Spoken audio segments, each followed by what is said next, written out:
कांग्रेस ने जान करते हार के डर से षड्यंत्र पूर्वक उनके प्रत्याशी के फार्म में गलती रखी, क्योंकि ये सीट पर कई सारे कांग्रेसियों की नज़र थी। जब उनको सीट नहीं मिली तो ये खेल बिगाड़ने का काम कांग्रेसियों ने किया।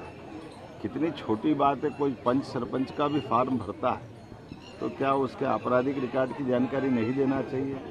जो 10-10 बार चुनाव लड़ चुके ऐसे बड़े नेताओं के साथ, और वो भी राज्यसभा जैसे उच्च सदन के चुनाव में आप नाम निर्देशन फार्म भरते हो, तो ये आप जानबूझ करके षड्यंत्र कर रहे हैं। एक तरफ आपको अपने विधायकों पे भी भरोसा नहीं, इसलिए प्लेन लेकर उनको लड़ाने का, डराने का, कितने प्रकार से ये जो नाटक करने का प्रयास किया। सारी पोल खुल गई है। अब कांग्रेस को आत्मविश्लेषण करने की जरूरत है। भारतीय जनता पार्टी के लिए सौभाग्य की बात है, हमने बीते लोकसभा चुनाव में कमलनाथ जी की सीट जीत करके एक नया रिकॉर्ड बनाया था कि हमारे पास आज की दिशा में 29 की 29 लोकसभा सीटें, हमारे आलोक शर्मा जी सहित सारी सीटें हम जीत करके प्रचंड बहुमत से आए थे। और तत्पश्चात उसी समय वैसे तो एक रिकॉर्ड बना था इंदौर का, जब मैंने कहा था कि जिस नगर का जिलाध्यक्ष हो, अगर वहाँ लोकसभा का वो प्रत्याशी नहीं लड़ा पाए तो ये उनको विचार का विषय होना चाहिए।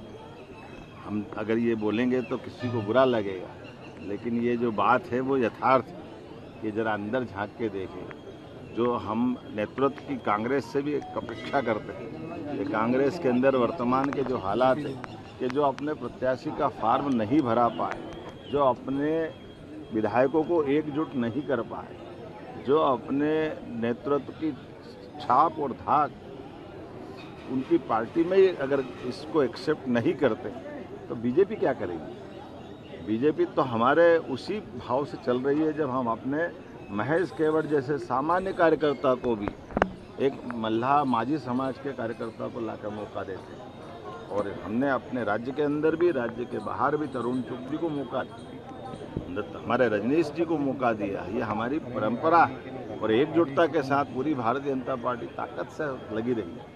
और जब ये राज्यसभा के निर्वाचन जैसे एक सामान्य चुनाव में भी पार्टी कांग्रेस की इतनी लापरवाही करेगी तो कांग्रेस अपनी गलती को देखे। निर्वाचन अधिकारी के सामने उनने अपना पक्ष भी रखा, एक्सेप्ट भी करा कि हाँ, हमने ये बात छिपाई थी।